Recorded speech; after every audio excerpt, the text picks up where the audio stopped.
ووصلت معاكم إلى قلب المعرض، معرض ليالي الوسم.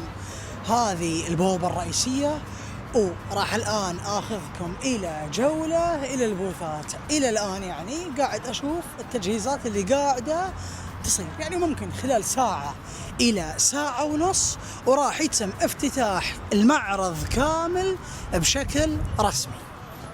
نبدأ خير بداية. شوفوا هذا الغانم بالواجهة، وهذا هنا ترك نجد العذية، قهوة وحركات ودلع.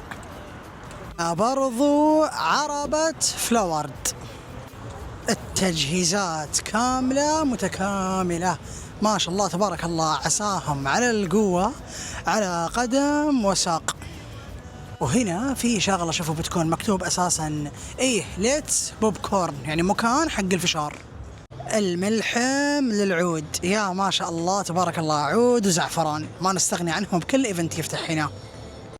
ما شاء الله تبارك الرحمن، اليوم شكله بيطلع شيء فاخر من الآخر والله على هالتجهيزات. شوفوا حتى هالمرة أساسا الوضع أكبر، في النص في بوثات، قدام في بوثات، إلى آخر المجمع. ما شاء الله تبارك الرحمن، يعني شكل المعرض الجاي يكسر الصخر إن شاء الله بعد.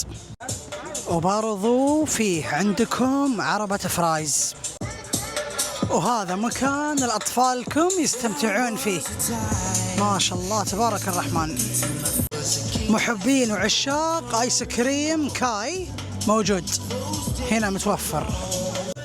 اللي يحبون الروايات، القصص، الكتب، في بوث جميل فاخر من الآخر مشارك هنا يوفر لكم الأشياء هذه كلها كاملة. وشوفوا معاي هنا هذه الشعبيات كلها، الجلابيات، يعني الشغلات النسائية والبخور والعود.